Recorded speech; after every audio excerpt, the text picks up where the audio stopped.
What is the harm of just telling people it's your birthday in a online chat or comments? What would be the harm of saying what city or state you're from? Well, the problem is that some people are crazy and they pay extra close attention to all these details. And then you might tell them your mom died or that it's your anniversary. And some of these things are easily found in public records. So if they're keeping close enough attention, they can figure it all out eventually. Getting doxxed in itself doesn't seem like that big of a deal, but the person doing it is doing it to invoke fear. The threat is that maybe a crazy person will get that information because they know that it's a possibility. The people who want you to be afraid, the people who threaten you with these things, knowing that a crazy person might have you swatted, these deranged lunatics want to control you with fear, just like any other type of terrorist. And they will be accessories if this ever happens, but they don't care. A false call to police in Wichita, Kansas ends in the shooting death of an unarmed man. Police believe it's a case of swatting. Roxana Saberi explains. Wichita police released this body cam video of an officer shooting a man after receiving what they now think was a false report. We believe this incident is a case of swatting, which is the act of deceiving emergency services into sending a police response. I have nothing to hide. I don't care if they dox me.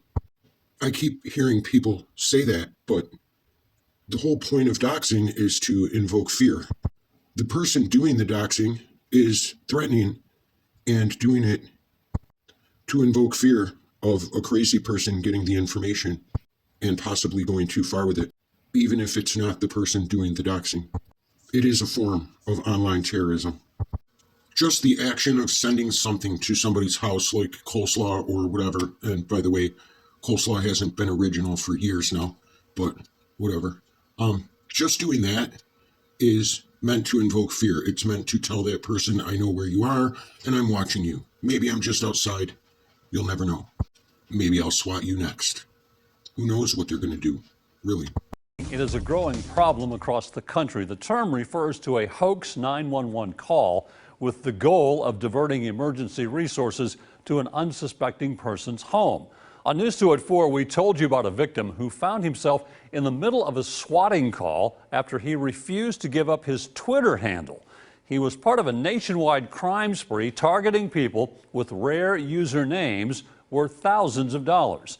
News 2's Alex Dennis explains how minors are suspected of orchestrating the entire scheme that ended with a local man dead.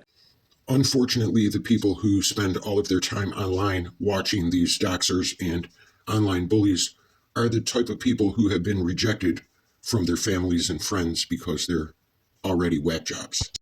And these whack jobs don't know how to move on. They can't move on. They can't let shit go. They don't know how.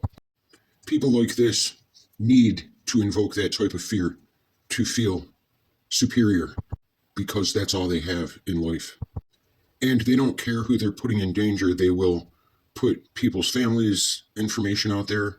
They'll put the ex-wife or husband, the address of where somebody's children are living, and they'll even contact CPS. I got some bad news for you. 2 days ago, a man was murdered over $2. He got swatted, which for those of you that don't know is when somebody calls in a prank call for a hostage situation, a murder, a bomb threat or something, and the SWAT team comes to your house kicking down the door expecting a full-on gunfight. A swatting case making national headlines. A defendant in California sentenced to 20 years in prison for making phony 911 calls across the country. One of those calls leading to the deadly police shooting of an innocent man about 1,400 miles away. Here's ABC's Will Carr. Tonight, the man behind this prank 911 call, I shot him in the head and he's not breathing anymore. Sentenced today to 20 years behind bars after pleading guilty for a swatting prank that turned deadly. I already poured gasoline all over the house. I might just set it on fire. Tyler Barris has admitted to swatting, calling authorities and triggering SWAT teams across the country to surround the homes of unwitting victims. Walk this way! In 2017, Barris thought he was swatting the home of a video game rival after a fight over a bet for $1.50. Giving them views is supporting them. Giving them attention is what they thrive on. It keeps them going. You can just spend time telling them they're wrong, but you're feeding them with negative attention. And the people that are doing that are just as bad. They are putting gas in their gas tank. They are feeding these people. Are you supporting the terrorists?